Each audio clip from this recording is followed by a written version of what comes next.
Picture this: a castle wrapped in morning mist, cherry blossoms drifting like pink snow, and behind those silk screens, women sharpening steel.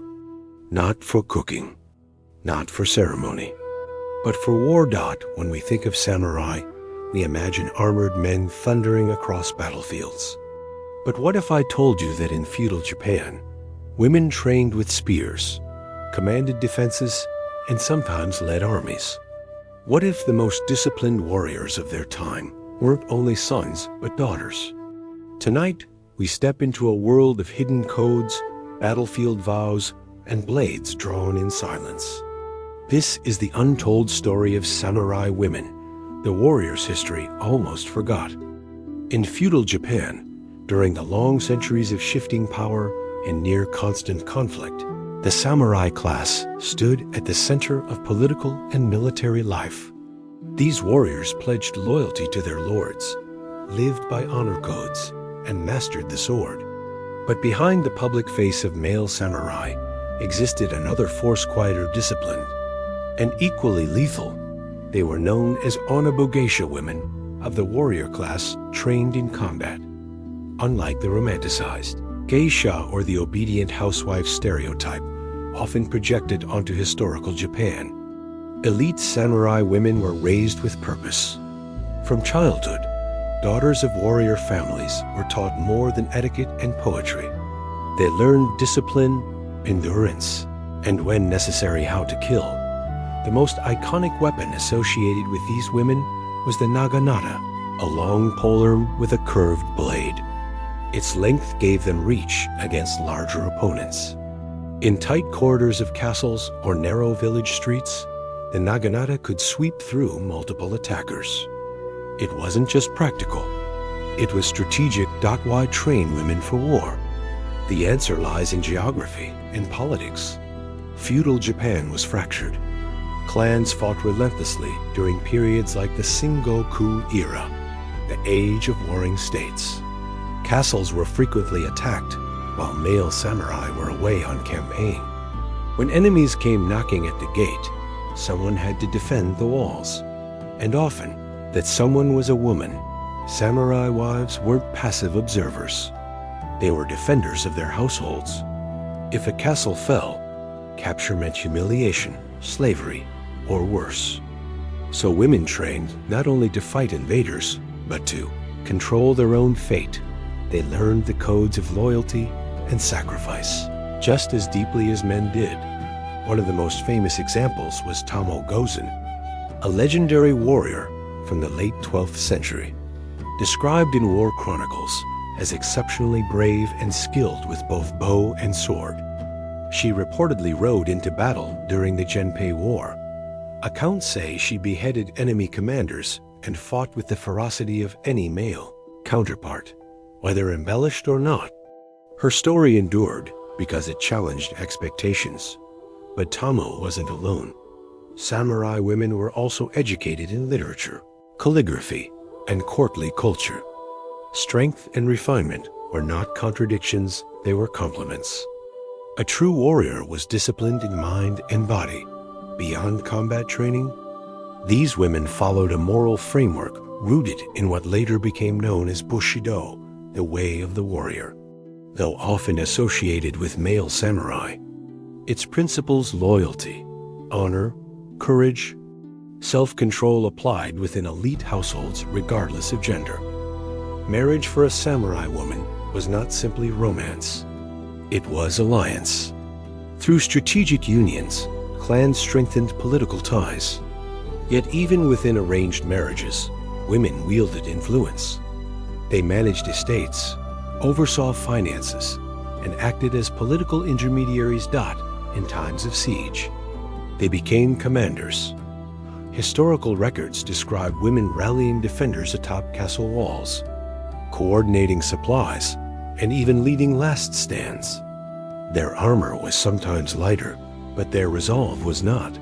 There was also a darker element to their code. Samurai culture placed enormous emphasis on honor.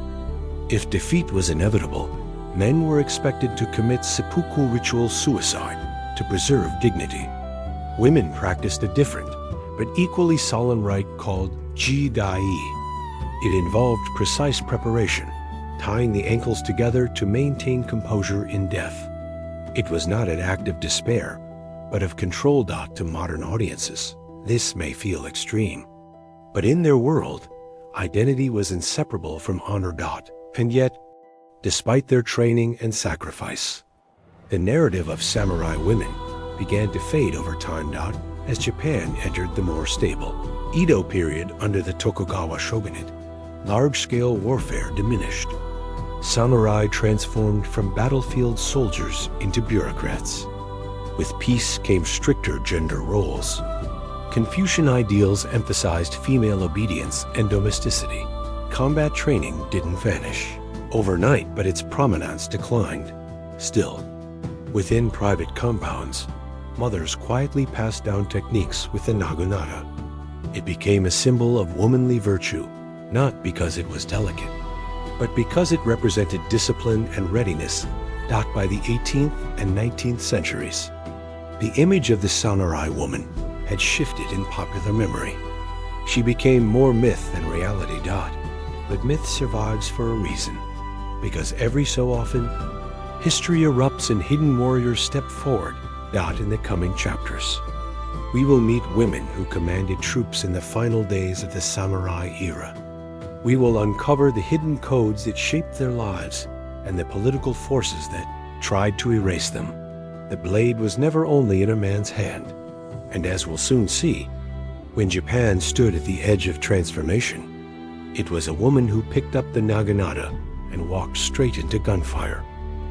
By the mid-19th century, Japan was changing. For over 250 years, the Tokugawa shogunate had maintained relative peace. Samurai became administrators rather than battlefield warriors. But in 1853, American Commodore Matthew Perry arrived with steam-powered black ships, demanding trade access. The world had come knocking. Internal tensions exploded.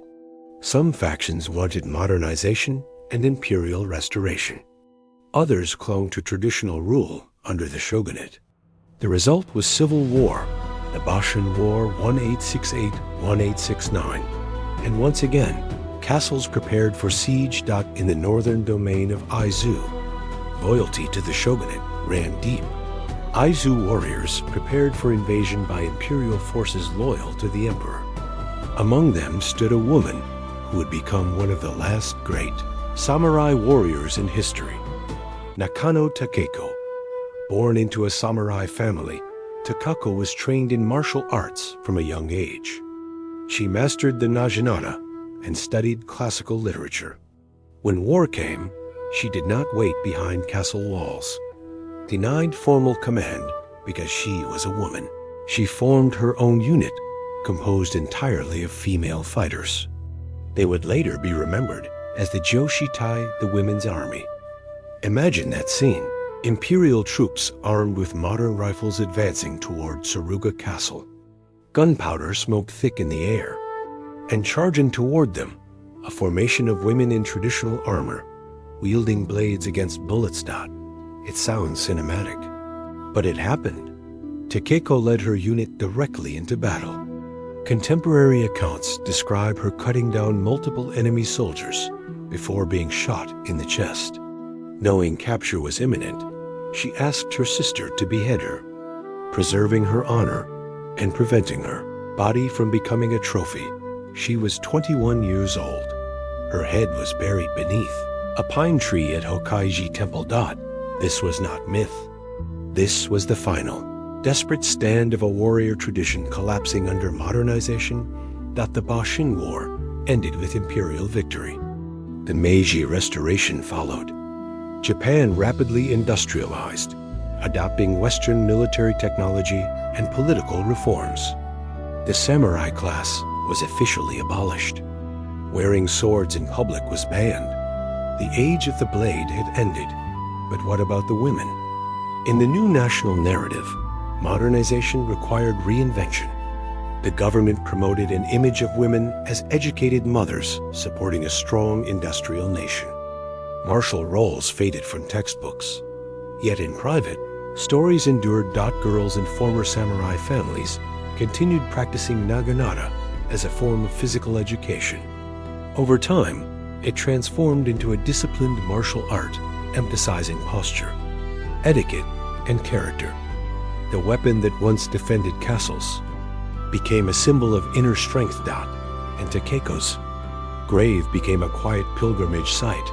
Her story wasn't widely publicized in early modern Japan. It didn't align neatly with the narrative of peaceful modernization. But among locals, memory persisted. Why? Because samurai women represented something powerful, autonomy within constraint. They operated inside strict social systems, yet found agency. They mastered weapons while composing poetry. They accepted loyalty, but defined it on their own terms. In American storytelling, we often frame empowerment as rebellion. Samurai women offer a different model. Their strength came not from rejecting their culture, but from mastering it. Their hidden codes were complex. Loyalty to family above self. Honor measured not in survival, but in conduct. Preparation always assumed tomorrow brings conflict. Education, intellect, and combat must coexist.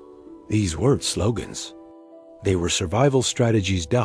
As Japan entered the 20th century, militarism briefly revived samurai imagery, but again, largely male-focused. Women's contributions were minimized or romanticized. It wasn't until modern historians began re-examining diaries, battle records, and temple archives that the fuller picture emerged. Samurai women were not rare anomalies. They were embedded in the system. History tends to simplify. We prefer clean categories: warrior or mother, leader or follower, masculine or feminine. Samurai women shattered those binaries centuries ago. To understand their hidden codes, we must look beyond battlefields. In elite samurai households, daughters were taught that strength was quiet. Discipline began before dawn. Physical training was paired with meditation. Emotional control was not optional, it was essential. Why? Because fear spreads. In a besieged castle, panic could kill faster than swords. Women managing inner chambers needed composure under pressure. Children watched them. Servants depended on them. If they showed terror, morale collapsed. So emotional restraint became a weapon. They also mastered communication. Letters preserved from samurai wives show sharp political awareness. Some advised husbands on alliances. Others negotiated ransoms or safe passage during conflict. This strategic intelligence formed part of their hidden code. Influence without spectacle. In modern America, visibility often equals power. For samurai women, invisibility could be leverage. And yet, when visibility was required, they stepped forward. Their clothing concealed practicality. Kimono sleeves were sometimes shortened for mobility. Hidden daggers were carried for last resort defense. Armor was tailored, but functional. Even their rituals reflected discipline. Marriage contracts included property rights. Widows could inherit and manage estates. Contrary to simplistic stereotypes, samurai women possessed legal agency within certain frameworks. Over time, Western observers misinterpreted Japanese gender roles, assuming universal subservience. But historical nuance tells a richer story.